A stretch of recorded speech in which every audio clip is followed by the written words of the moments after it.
Oke, sebelumnya Assalamualaikum warahmatullahi wabarakatuh and good morning everyone.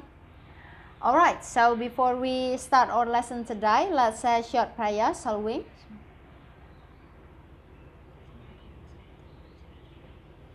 Amin, thank you very much. Oke, jadi hari ini we will continue our lesson. Jadi ke lesson 31 yaitu missing negative words. Jadi minggu lalu kita udah ngebahas sampai lesson 30 and this is our last lesson that talks about structure gitu ya. Nah, starting from next week kita akan masuk ke pembahasan written expression-nya. But before we go to that part, saya mau mengadakan sebuah quiz dulu ya.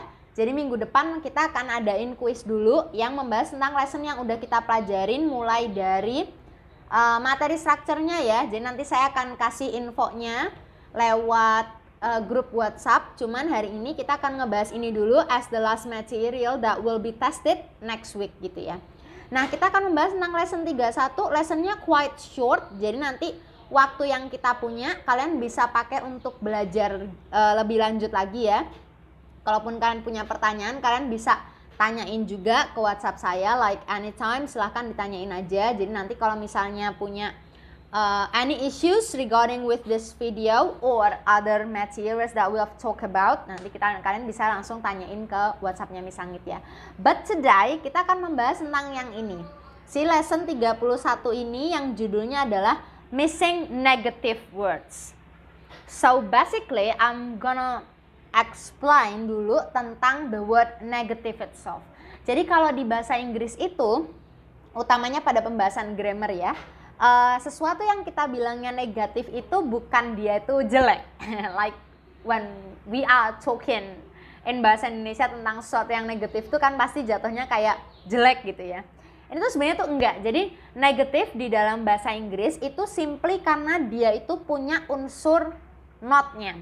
Ada unsur tidaknya di dalam kalimat tersebut. Nah, notnya ini atau no-nya ini bentuknya nih bisa macam-macam. Nah, yang perlu kita tahu adalah bahwa bentuk tidaknya ini sangat bergantung dengan penggunaannya gitu di dalam sebuah kalimat. Nah, seperti yang kalian bisa lihat ya di sini ya, kita punya negative word no misalnya, habis itu use-nya adalah sebagai adjective. So, saat kalian melihat ada sebuah kalimat yang membutuhkan sebuah negative word, tapi fungsinya adjective, ya, berarti kita harusnya menggunakan no di situ. Nah, meaningnya not any ya. For example, di sini kita punya kayak gini kalimatnya. There was no milk in the refrigerator. Nah, di sini penggunaan no, ya, ini fungsinya sebagai adjective, ya, yang menerangkan milk. Karena otomatis nggak pas ya kalau kita misalnya there wasn't milk in the refrigerator.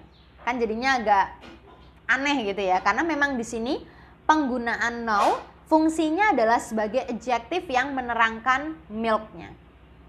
Artinya not any, berarti tidak ada sedikit pun gitu ya. Bener ya, tidak ada sedikit pun gitu. Nah, fungsinya sebagai adjective. Nah, akan berbeda saat kita menggunakan none, nothing, atau no one. Perhatikan ya. Karena dia ini fungsinya sebagai pronoun. Ingat, fungsi pronoun adalah untuk menggantikan noun yang lain ya. Jadi kalau misalnya kita punya we, simply because I want to replies gitu ya. You and I atau ya kan, you and I. Kita pakainya we di situ. Nah, itu dipakai si pronoun untuk menggantikan noun yang ada sebelumnya atau noun yang lain. Nah, berarti penggunaan none, nothing, and no one itu juga fungsinya sebagai pronoun. Nah, coba kita bandingin dengan yang fungsinya sebagai adjective tadi ya. They took a lot of pictures, but almost none of them turned out. Nah, penggunaan none di sini ini kan dipakai untuk mengganti ya, mengganti noun no pictures gitu. Gimana ya saya ngomongnya? Ya bener ya. Dipakai untuk mengganti no pictures. ya, maksudnya no picture of, maksudnya gimana ya ngomongnya ya. Jadi kalau kita bilangnya none of them, itu none tuh dipakai untuk mengganti noun yang kita maksud sebelumnya, tapi enggak gitu artinya. Jadi artinya tuh tidak gitu.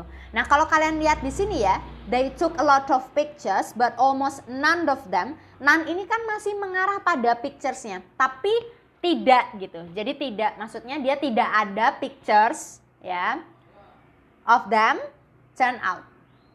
Jadi sebenarnya bisa enggak kalau misalnya bilang but almost none turn out. Ada juga yang bilang bisa, tapi kalau di dalam contoh buku kalimat ini dia pakai them gitu ya.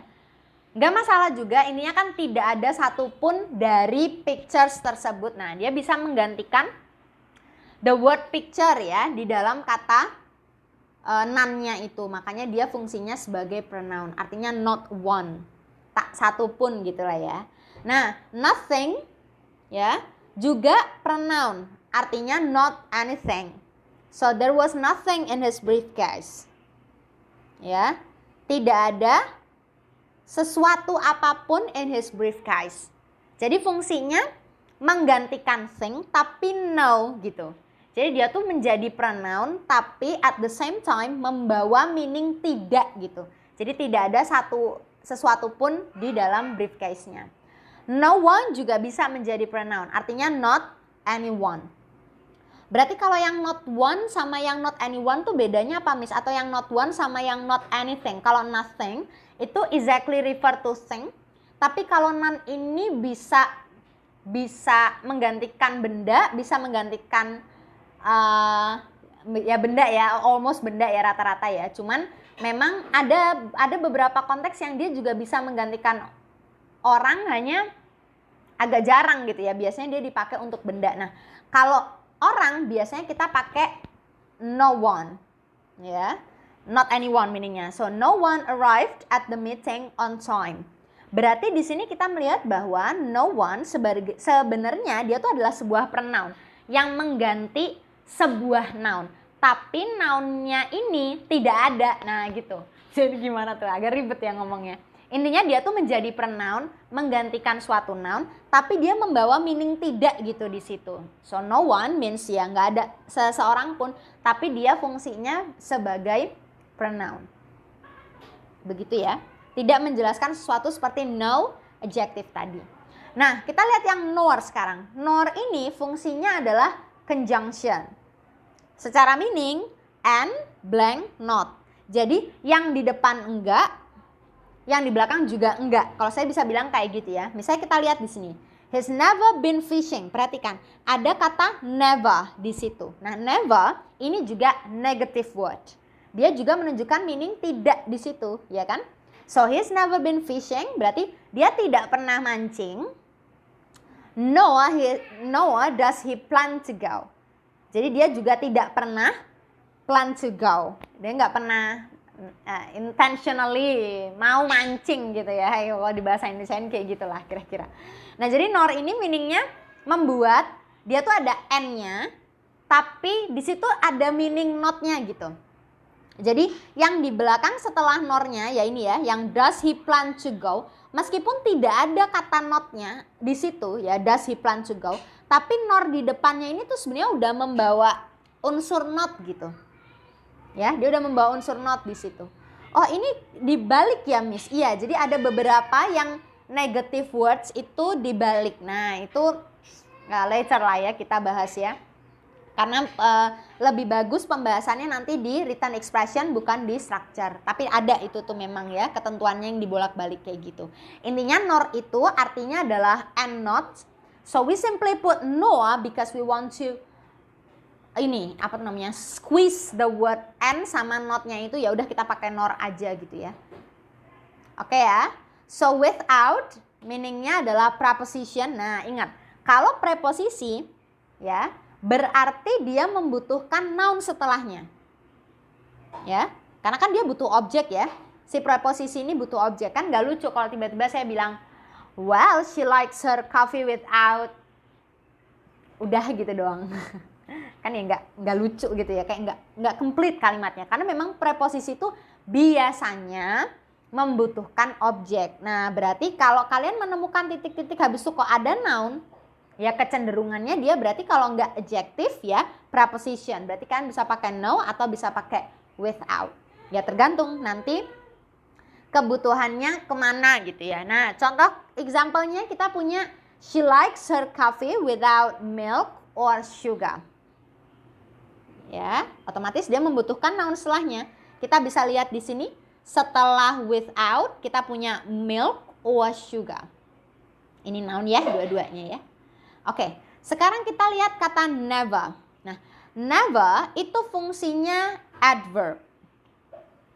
Adverb ada kata verbnya, berarti dia dipakai untuk menerangkan verb. So when we are talking about adverb, kita sebenarnya talking about three things that can be explained dengan si adverb ini.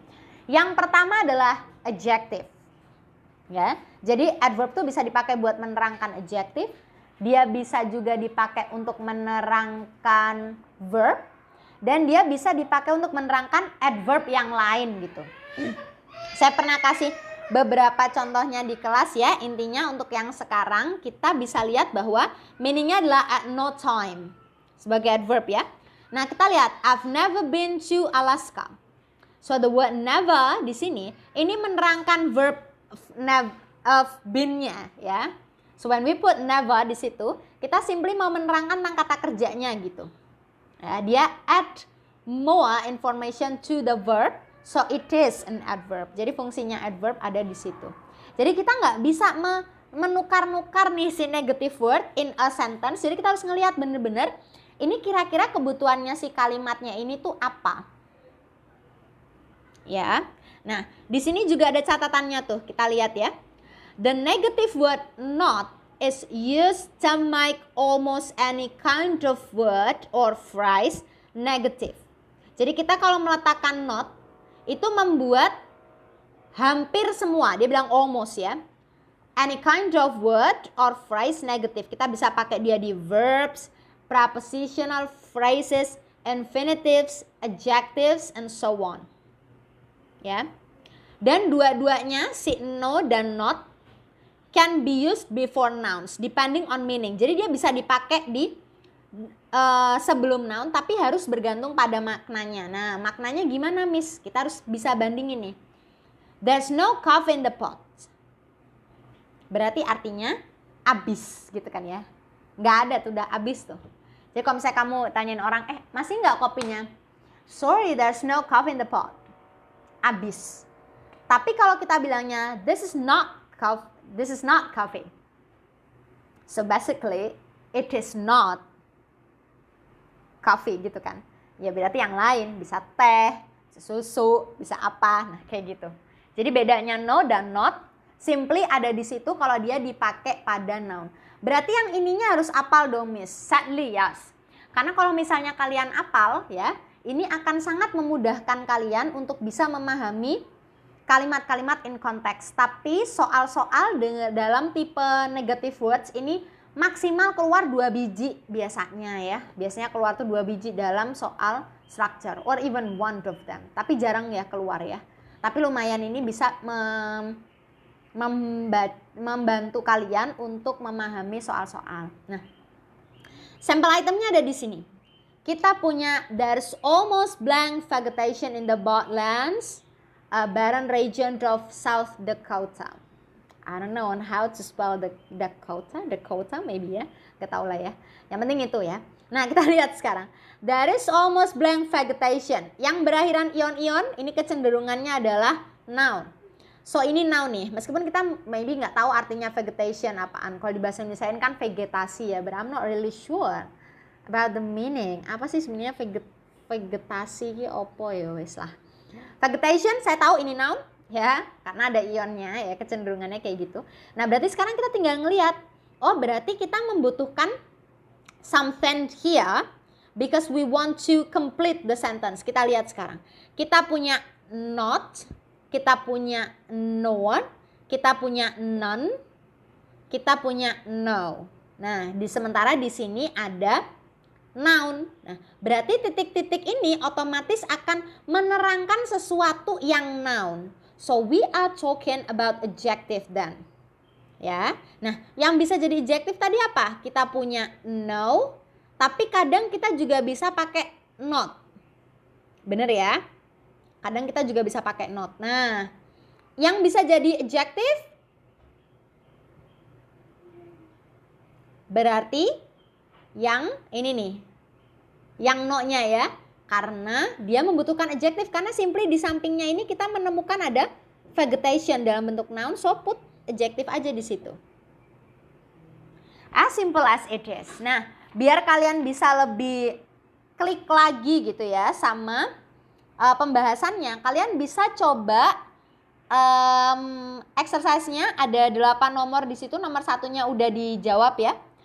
Kalian bisa coba di nomor 85, but I should say bahwa memang exercise-nya ini tuh quite challenging. So I suggest you to search di Google, tapi jangan search jawabannya, but try to figure out kenapa kok itu jawabannya. Jadi misalnya kalian nyari soalnya di Google, terus habis itu ada nih soal dan jawabannya, kalian bisa lihat kenapa sih kok jawabannya itu gitu. Nah, you will benefit somehow dengan cara seperti itu. Oke everyone, I think that's it yang bisa saya kasih hari ini. Mudah-mudahan bermanfaat. Presensi jangan lupa di hit buttonnya di apa tuh tadi, Google Classroom-nya. I'll see you again next week everyone. Wassalamualaikum warahmatullahi wabarakatuh.